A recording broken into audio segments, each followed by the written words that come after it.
नमस्ते इंडिया। जुलाई 2021 को अमेरिकी सैनिकों ने अफगानिस्तान छोड़ना शुरू किया तो तालिबान ने सबसे पहले देश की राजधानी काबुल और उसके बाद अगस्त तक देश के हर हिस्से को अपने कब्जे में ले लिया और अब इस बात को पूरा 1 साल बीत चुका है। तालिबान की सरकार बनी और जबीउल्लाह मुजाहिद ने तालिबान की तरफ से लंबे चौड़े वादे किए थे, लेकिन 1 साल बाद वहां के लोगों की जिंदगी कितनी बदली, क्या वो बेहतर हुई या हालात बद से बदतर हो गए? आइए देखते हैं।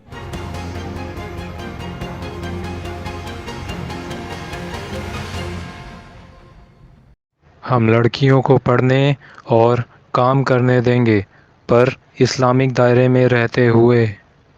तालिबान ने सत्ता पर कब्जा करते वक्त अमेरिका और पश्चिमी देशों से यह वादा किया था कि वह पिछली बार की गलती नहीं दोहराएगा और महिलाओं पर कोई पाबंदी नहीं लगाएगा।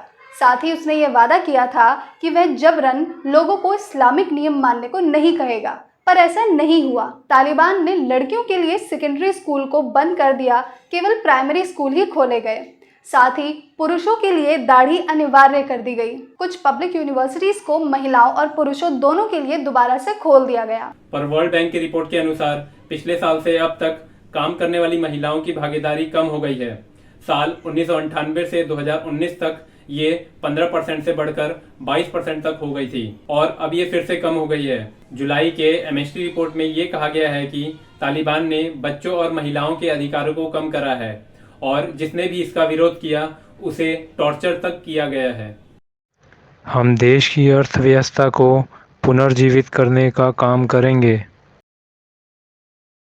तालिबान की अर्थव्यवस्था पहले के मुकाबले बहुत खराब हो गई है। वहाँ पर लोगों के पास रहने के लिए छत तो है, पर खाने के लिए खाना नहीं। वहाँ यूथ की तादाद लगातार बढ़ती जा रही है, पर उनके पास काम करने के लिए कोई जॉब नहीं है। यूएन सिक्योरिटी काउंसिल की रिपोर्ट यह बताती है कि अफगानिस्तान की इकोनॉमी 30 से 40% तक घट गई है।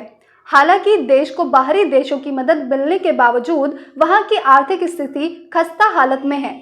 इससे उभरने के लिए तालिबान ने टैक्स रेवेन्यू को बढ़ा दिया है, साथ ही कोल का एक्सपोर्ट भी ज्यादा कर दिया है। और वहीं अफगानिस्तान में भूखमरी की समस्या भी बढ़ गई है। 2 करोड़ से ज्यादा लोग भूखमरी के खतरे में हैं। 95% लोगों को अपने दिन की एक खुराक छोड़नी पड़ रही है और 10 लाख नवजात जिनकी उम्र 5 साल से कम है वो कुपोषण का शिकार हो रहे हैं। हॉस्पिटल्स के भी हालात सही नहीं हैं। वहाँ के बेड्स भरे हुए हैं और डॉक्टर्स को भी दिन रात काम करना पड़ रहा है। हम तालिबान देश की सुरक्षा भी सुनिश्चित करेंगे। पिछले साल अगस्त से इस साल जून के बीच तकरीबन 2000 से ज़्यादा कैजुअलिटीज़ हुई, जिसमें 700 हत्या और 1400 घायल के मामले शामिल हैं। हालांकि ये पिछले वर्षों के मुकाबले काफ़ी कम है, जो कि आप इस चार्ट में देख सकते हैं। और तालिबान में ऐसे कई इस्लामिक ग्रुप्स हैं जो कि तालिबान के ही खिलाफ हैं, जिसकी वजह से खतरे का माहौल बना हुआ है।